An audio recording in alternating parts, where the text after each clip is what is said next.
Lucia was a place that came together not through governmental policy or through any foresight or planning or social planning. It just happened as a result of different things coming together at one time. It was an example where, in a very natural and an organic way, different cultures came together, and out of that came great philosophy, great religion, shall I say, or great theology, great art, great architecture, great music, great poetry.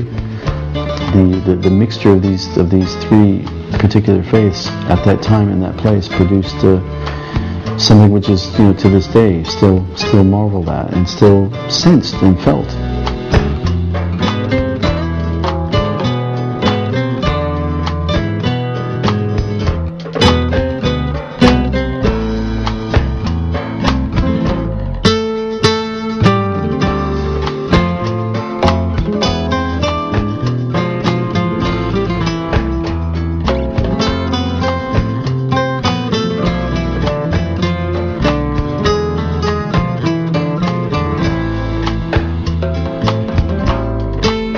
After having studied if you like, what I'll call the Andalusian phenomena, I realized as well that it wasn't just a case of Muslim culture. It was also a kind of an influx of Christian and Jewish input. It's a culture that evolved a very fine way of living, and particularly also in the art of relationships, of interacting with other people. Not just on the level of good manners, but on a kind of a graciousness, a real, an art of generosity.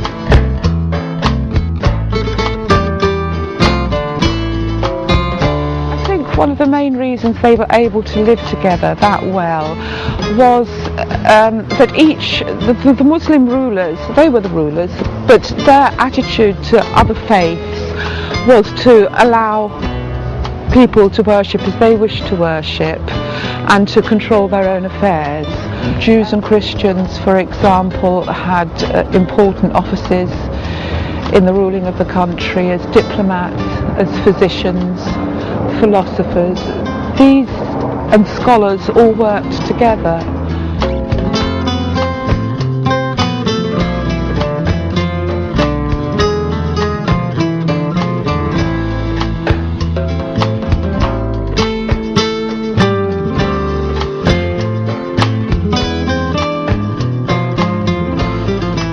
Many Jewish scholars will refer to the time of Al-Andalus as the golden age of Jewish intellectualism, philosophy, religious writing.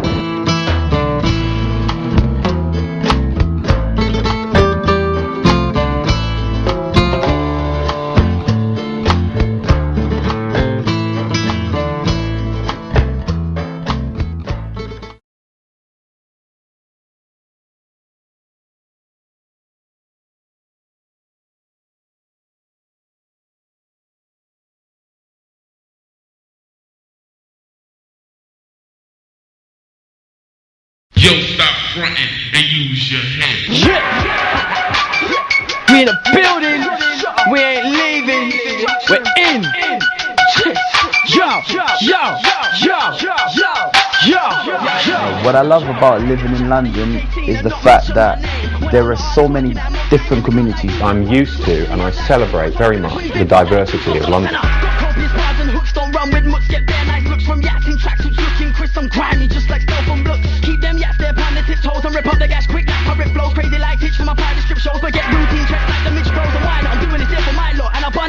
You have so much of the world in London, it's incredible. If I go to Ladbroke Grove, certain parts, I feel like I'm in Morocco. If I go to Southport, I feel like I'm in India. So it's like you can go to different parts of London and you feel like you're in a completely different city. Stack out with your clique, little leaf in the building, no one can tell me that I ain't sick. Just slam, wine, stack out with your clique. It's the UK time, can't nobody tell me that we ain't the lick.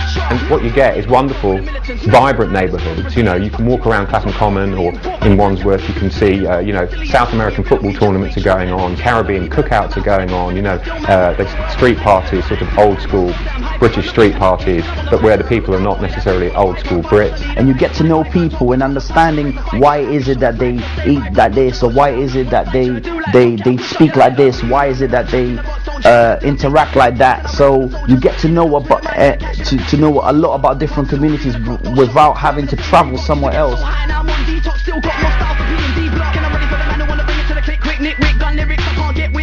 We're really fortunate. We work in London. We have people from so many different faiths being able to interact with each other. So make the most of it. Absolutely.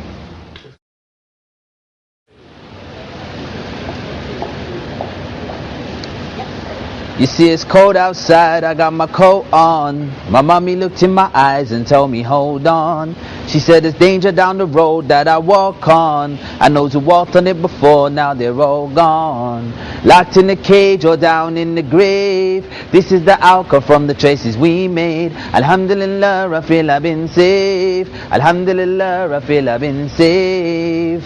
Now I'm a Muslim, I came from the streets to Islam, the ghetto. Now when I see my brother give a palm, embrace with a hug and greeting with salam. Salamu alaikum. I'm a Muslim, I came from the streets to Islam, the ghetto. When I see my brother give a palm, embrace with a hug and greeting with salam. Salamu alaikum. Jamaica is my background, London is my birthplace. They didn't teach me about religion in the first place. I was on the brink of walking around with a hurt face. It's a good thing I wasn't too cool to read the first page. And amazing when I look at where I am today. This ain't what I was raised amongst. I call this the chosen way. I used to go into my church every Sunday. Mom was cooking recipes, listening to reggae. Typical black boy, typical black household. Walk with my jeans low, face like I own a road. Before there was no hope, I used to make a lot of dough. But ask me about Islam or Allah, I say I don't know. A few books, a few months, a lot of reading. A new season, it brings a new way of thinking. I reason when a Muslim is speaking, I listen. Smile because of the beauty I found in his religion. This is what was missing, the final piece of the puzzle. So starting to make sense now. Before was all muddled, I was stuck in the jungle, blind like a bat. Now I see quite clear, it's Allah, thank for that. He brought me the facts. Now the boy from the flats is the boy who lays head down on the mat. It's as simple as that. And now that I found Islam, inshallah, I'ma never turn back. You see, I don't know what I was doing before, but I changed, turned it around, see me down with my face upon the floor. And I don't need the money anymore, this religion is enough. I'm in love with my deen and its laws. Was going through the pain and the strife, but Allah took my life out the darkness and brought me to the light. Now I see the future that could be brighter if we stop the fights and we start to unite.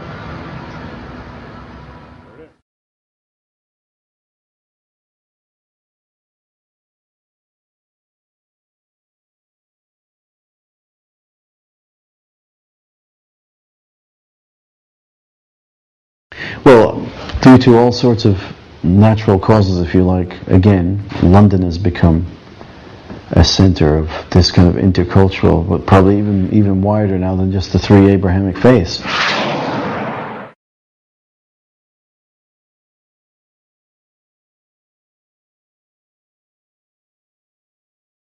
I think it's very interesting to compare London as a place of diversity and pluralism with Al-Andalus. I think it can serve as a basis from which to raise several questions. Are we working today in London as a plural society? Is it something that we respect and appreciate? Do we appreciate sufficiently the opportunities we have as a multi-faith, multicultural society? I don't think we always do.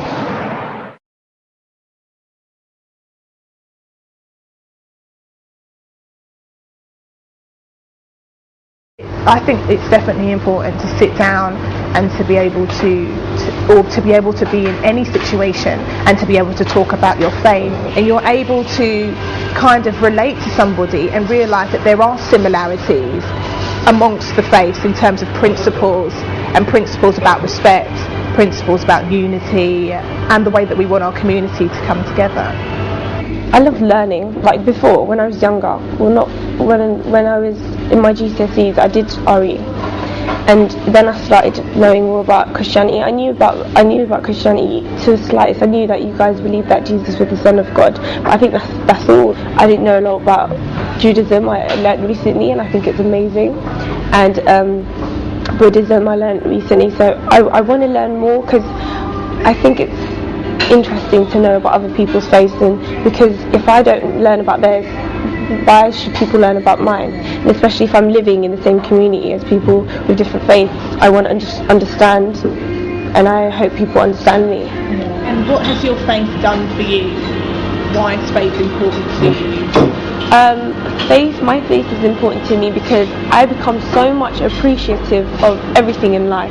My faith has given me hope. Me as a young Muslim, I want to kind of show everyone what our religion is truly about, because one of the biggest points in our religion is peace.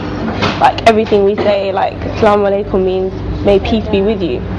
In the Bible, it lets us know that we should get wisdom, but we should also get understanding. And I think that sometimes there's a lack of togetherness in our community, or togetherness in our societies, just because there's a lack of understanding and knowledge about the other person, and the only thing that you know about them is what you read in papers. So, but I do think, yeah, it is important that we keep the common goal and the common agenda of working together for a more cohesive society.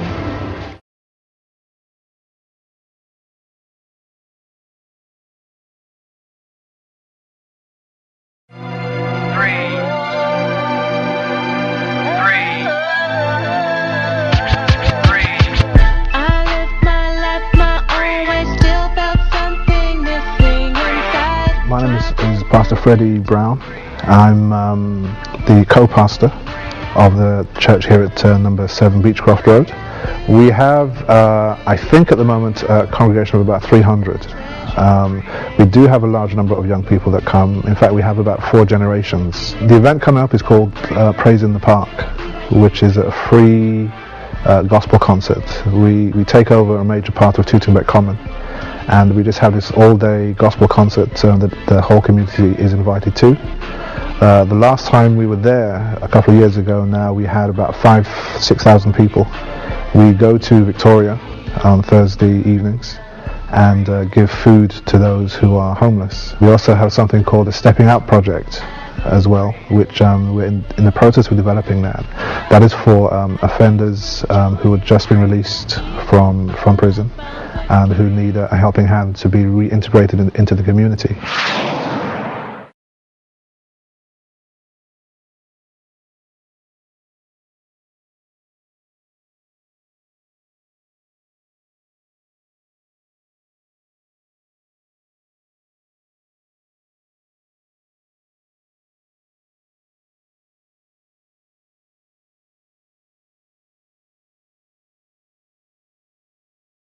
A friend of ours called Adrian Fricker from Austria is doing some work with Christians and Muslims, and he came to us with the idea of us being able to visit a mosque and have a discussion there, and also for that to be reciprocated here. So again, a number of the brothers and sisters here were not too keen initially on that, but we prayed, and he persuaded us, and we went to the mosque, the local mosque just down the road from here. And essentially this scenario was a discussion based on 2 questions.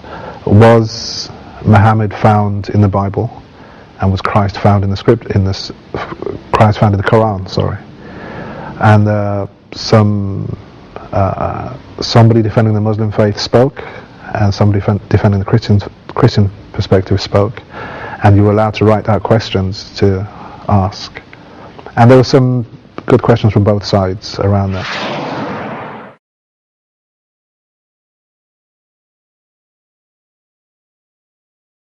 So we can talk to our Muslim brothers and sisters, we can talk to our Buddhist brothers and sisters, we can talk to our Baha'i brothers and sisters, and say hi, and how you're doing, and how's the family, and so on.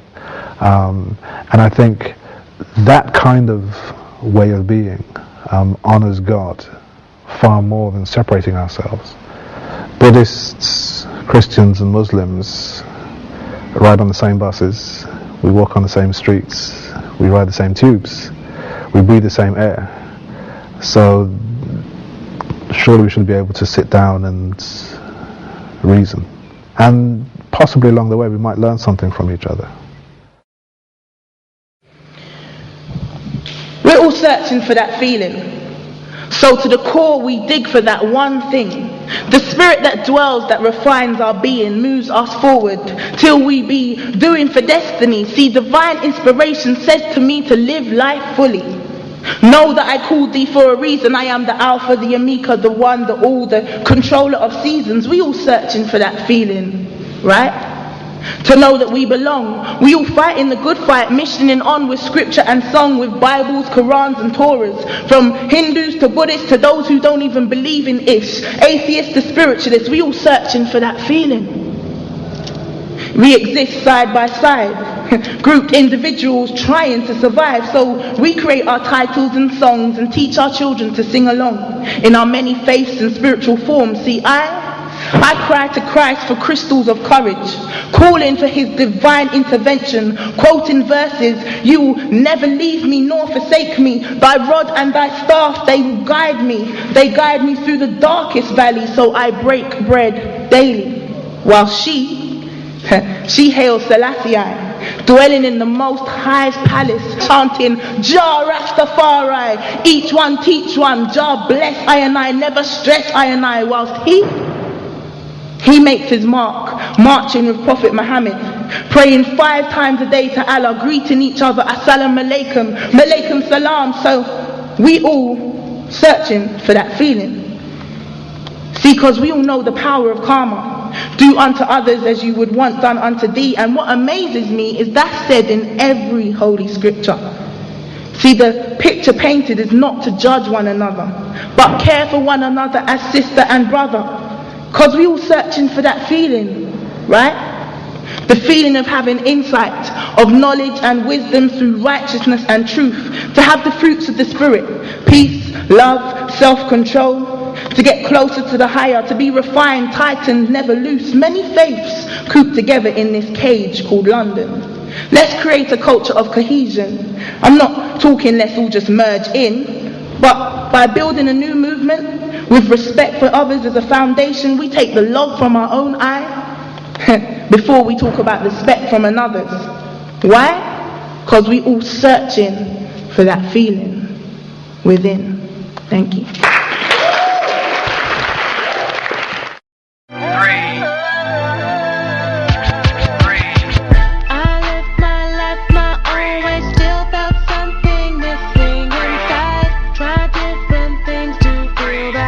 My name is Andy Smith. I moved on to the Alton Estate in Roehampton about 17 years ago, and about 12 years ago started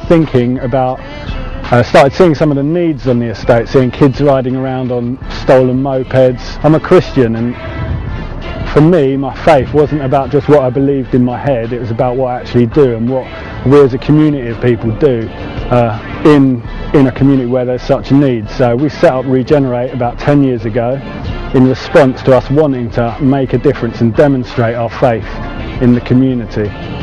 So Regenerate now runs lots of different projects for children, for young people, for families, for mentoring projects, football, music studios. Do a lot of work. We're taking young people from the estates here over to Africa, where the young people from these estates here are making a difference for street children over in Kenya now as well.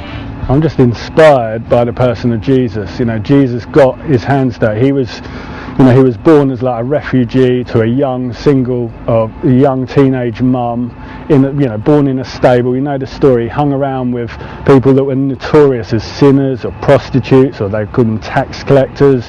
You know, people that the rest of the society pushed out, and they're on the margins. And Jesus spent time with those people. So for me, I want to be like Jesus.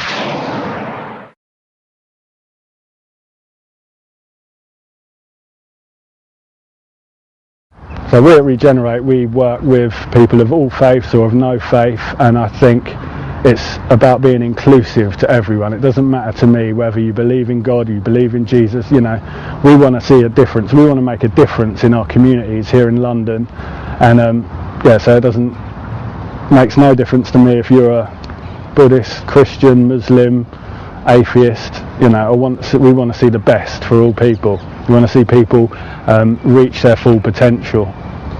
So an example of some of how that works out in practice, meet Ali, who's sitting with me now. Ali, do you want to? My name's Ali. I'm a young person from the estate. Previously I was a drug dealer on the estate, and I always used to see Andy walking up and down doing the work that he does. And one day I had a conversation with him, and he told me that there's a lot of potential he sees in me and in my life, and I could do a lot more than just do what I'm doing right now, the negative lifestyle that I'm living. I ended up going to prison, serving a 4-year prison sentence, and I've worked hard in prison, which allowed me to go to an open prison.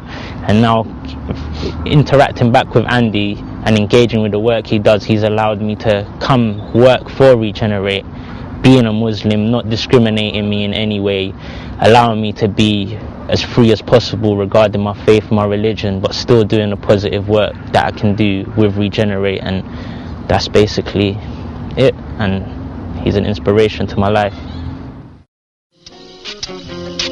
So them no know this Rasta. Come on, I head corner, stone foundation pillar. Babylon can't push me over. Tell them I'm a real trailblazer. Them no know this Rasta. Come on, I head corner, stone foundation pillar. Babylon can't push me over. Tell them I'm a real trailblazer. I'm a trailblazer, blazing up the ends again. But I miss sword when it close, when me use a pen. Humble start until Elizabeth me raised then. So many years in the life. My name is Michelle. I'm a Pakistani Christian. My great-granddad came here first, and my grandma is Irani. I was born in Pakistan, and Urdu is my first language, and I came to England when I was 4. Them come to arrest me. Me just seal up my conga now your Trinity well. Be still cold skill to me enemy. Down in the depths of the earth to me enemy. Down in the belly of the beast to me enemy. Roll upon the earth, create to me enemy. Come in the name of liberation. Them don't know this Rasta. Come on, I head corner, stone foundation pillar. Who no can't push me. English is my second language because I was born in France and then moved to England when I was 5, so I learned French before I learned English. Babylon can't push me over. Tell them I'm a real trailblazer. Tell them Bara, the blessed one, chosen seed, manifest being the man. Never stop hailing the Almighty One who created the sky and the sea, the animal, the people and the land. Oh yes, me wear my turban. Energy the force so no can't overstand. Covenant so holy it burns. Hi, my name is Benisha James. I'm 23 years old and I'm currently a youth worker for Wandsworth Borough Council. 6 years ago I began the path to enlightenment and became a Buddhist. It gave me a different perspective on the world. My family accept the fact that I'm a Buddhist, and I think they accept it more because of the positive changes that it's brought to my life. Who are you? They goad, constructing a question from a statement. You want to know what I am? I can give you the details in no particular order. Black, female, English, Jamaican, Buddhist, ghetto, pretty, intelligent, blah, blah, blah. I am an individual, an epitome of diversity, on the path to enlightenment, attempting to achieve equanimity. I was made in the image of all of your gods, the result of Darwin's evolutionary theory, both matter and antimatter of the Big Bang. Please do not question who or what I am. I am me, but I'm just like you. And at the end of it all, no one should decide or care what's me or who's you.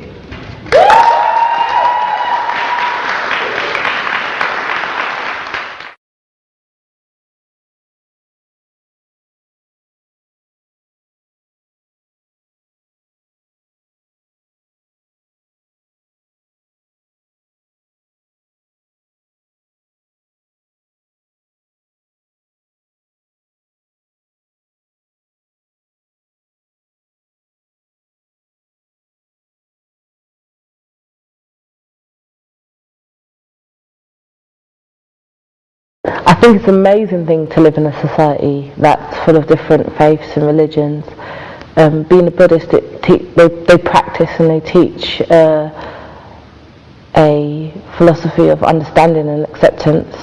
In London, I feel free to practice my faith. There are many opportunities. There's temples just like this one in Wimbledon that are around, and it's not as restrictive as to where or what we can practice like it could possibly be in other countries in the world.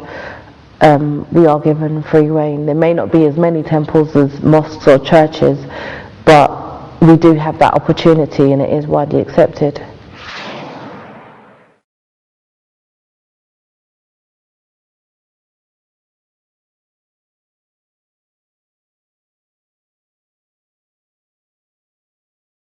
My name is Prakru Samulom. I came here in 1976. I have been living here more than 30 years.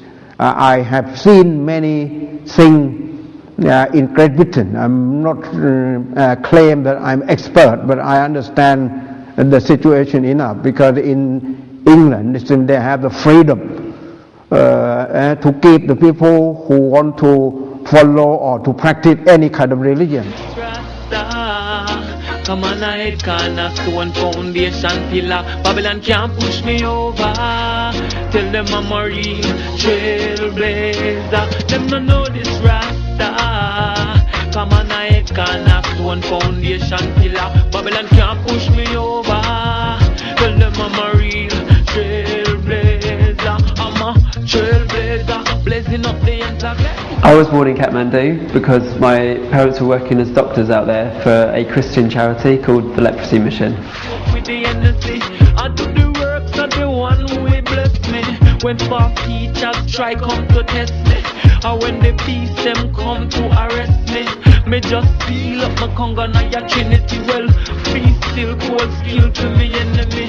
Down in the depths of the earth to me enemy. Down in the belly of the beast to me enemy. Roll thunder, earthquake to me enemy. Lost identity.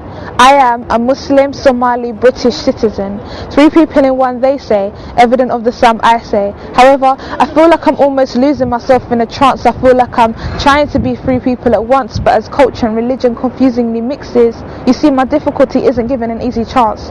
Whilst I love my warm Somali language, I mostly speak English. Don't even ask me about Arabic. You see, I love my rice and banana, but fish and chips will fit just right.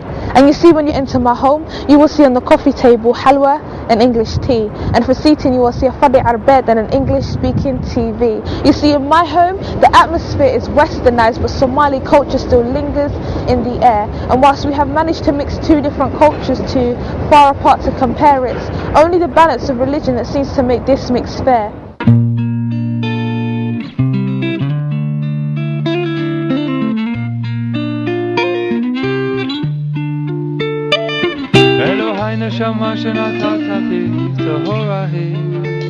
I had a regular Jewish education, like a Sunday school kind of thing, and also from my parents, a lot of the appreciation of the folk culture and the music and the stories and the family stories and the journeys, but my connection to the ritual was not as tight as it could be, because when I went, I used to love how people would sing, and I also loved that you could go to different places and people, if they were of a similar type of Judaism, like people would be singing. You could go to another country and people wouldn't even speak the same language as you, but you'd get onto the singing and everyone would know the same songs and the same prayers, and I love that international connection. My family came to the UK about 100 years ago, from all over. I have ancestors. When people are always like, where you're from, in that London way, where you're like, Wilsden, and they're like, no, where are you from? So I'm from Turkey, Russia, Lithuania, Latvia, Poland, Romania, Transylvania, and all made their way for various reasons. Some were escaping persecution, and some were just escaping their stepfathers, actually. They came to London, and there was a gathering Jewish community in the East End of London, many poor people, who sort of recreated community. It was very poor. My great-grandparents were shoemakers and tailors, all of the skills which when I look at my broken clothes I really wish I had. And people just kind of recreated that community sense in the East End of London, and that's really how people got by, or my family got by supporting each other. And then as people began to move out, do a bit better for themselves, they moved out of the crowded slums of the East End of London out to the west and northwest of London and way beyond, of course.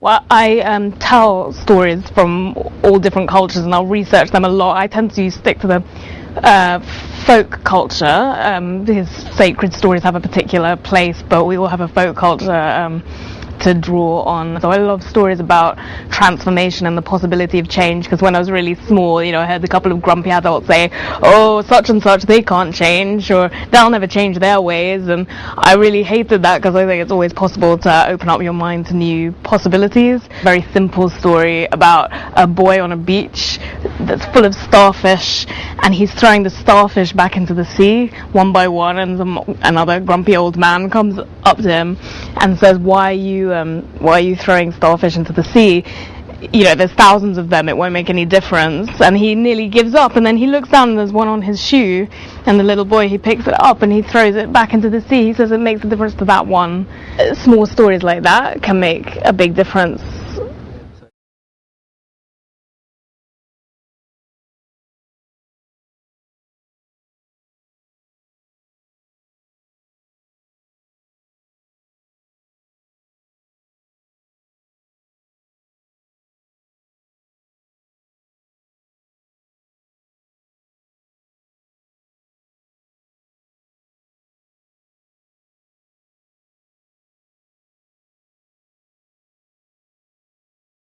I'm Caspar Melville. I'm the editor of New Humanist magazine and the chief executive of the Rationalist Association. Perhaps at the centre of humanism are two key things. One is that humanists do not believe in a divine being of any kind. They don't accept an idea of God. And the other is that humanists believe that humans have the resources to decide what's best for their own future. They have moral resources, they have intellectual resources.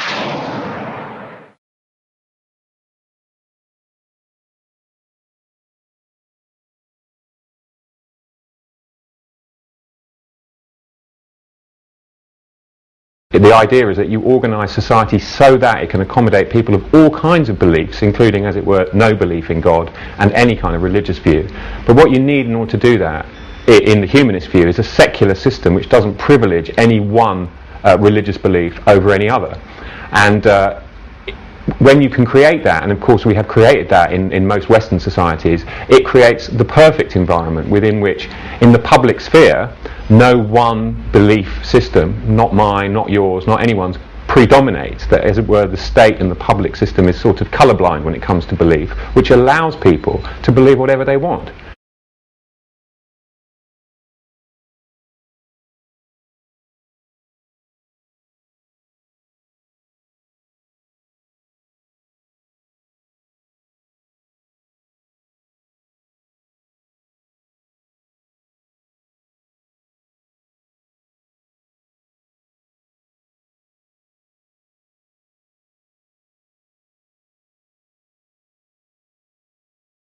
Sikhism is a very simple religion.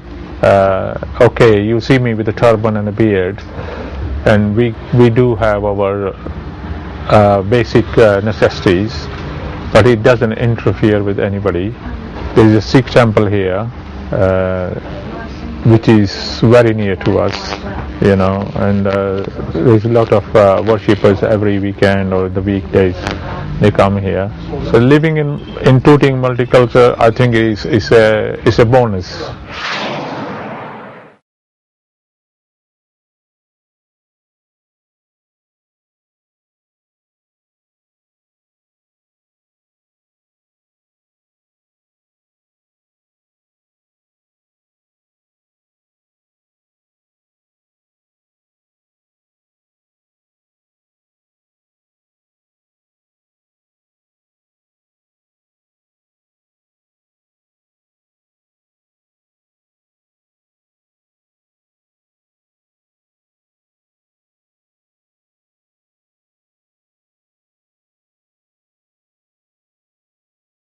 I'm Shobha Seth. I'm part of the chaplaincy team at Roehampton. We have a multi-faith population, student population at Roehampton, and there are a number of Hindu students, Muslim, Christian, Jewish, Buddhist, Sikh students. Everybody gets on and they seem very happy to be able to move with students from other backgrounds. Yeah, there is a lot of harmony. We celebrate the different festivals here in Roehampton. We celebrate Diwali, Holi, and the Hindu New Year. And students from all faiths are invited and they all come and participate. The attendance is fantastic. I praise God for the blessing having you as my parent, cause the lessons that you taught me I forever will cherish. In the darkness of your womb I resided for 9 months. Fetus to a baby, I'll embrace you when time comes. I know you care. My name is Mohammed Yahya. I am a rapper, spoken word artist. I think hip hop is a great vessel to be able to connect with young people because it has a universal language. It doesn't matter if you're a young person from Saudi Arabia, from Indonesia, or from South Africa, as long as you play hip-hop and they can all connect to it. So hip-hop kind of breaks barriers, you know. You tend to see in a lot of communities where there might be conflict between two different communities. Hip-hop is something that can actually bring both communities together. Around about 1.5 years ago, I started the first ever Muslim-Jewish hip-hop duo in this country called Lines of Faith alongside Danny Raphael. And so what we do a lot of university tours where we invite Muslim students and Jewish students to come listen to us, and we'll perform, but it's not just entertainment, it's a lot of messages, and you know, we're trying to propagate peace, love, unity. Both me and Daniel are both practicing. I'm a practicing Muslim, he's a practicing Jew, and sometimes he'll just share things with me. He'll say, oh, you know, we're in this time of the year, it's this month, and you know, in this month we do this. And then he'll talk about, you know, something from the Torah, and then he'll ask me, oh, what does Islam think about that? And sometimes I'm able to share it with him, or sometimes I have to go and research it, or sometimes he'll teach me something about his faith which will make me think, oh, you know what, I think we have that same concept, you know.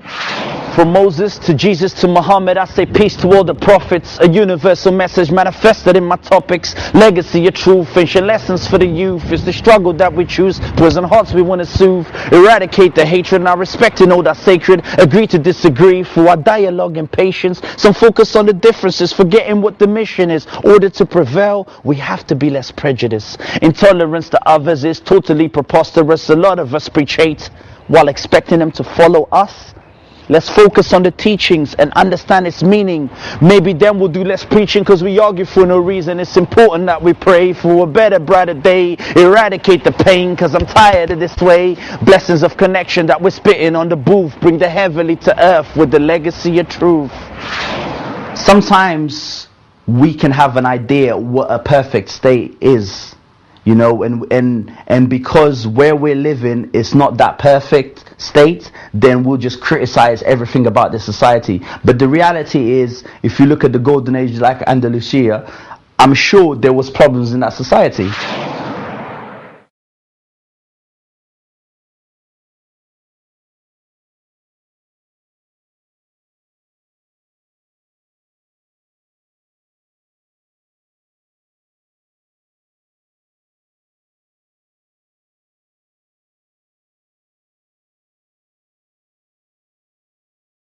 A lot of Muslims came here because they were fleeing their countries where there's war-torn countries, or they came here to try and have a better life, you know, away from war from these conflicts. So the fact that we have been given a chance and opportunity to come, because reality is that the British government could have easily turned around and said, you're not welcome here. You have to go somewhere else. So the fact that they open their arms to say you are welcome here. Now, if there's things that you disagree, then that's okay.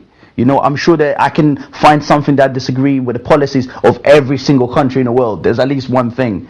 But the fact that they've allowed us, then what are we going to give in return? I get involved in the community to make it better, regardless if it's with Muslims or non-Muslims. I'm part of a global community. God created me, and the same God that created me created my fellow human brothers who are Christian, who are atheists, who are Buddhists, who are Hindu, all of them. The whole idea of humanism, in a way, is to say, no matter what your belief is, can't we find some common ground in the fact that we're all human beings and that we all, in many ways, share more than keeps us apart? I'm not waiting for some council leader or some person in the government to tell us, you know, this is how peace will be made or this is how community will direct itself. No, we have to do it ourselves if we want things to change, and also to believe that small steps are okay.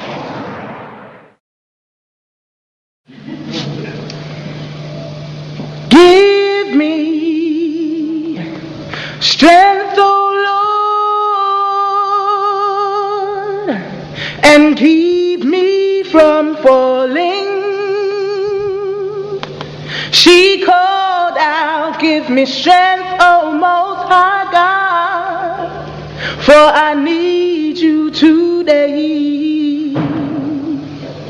He called out, give me strength, O Allah, and keep me from falling. He called out, give me strength, O Lord, for I need you today. That's it.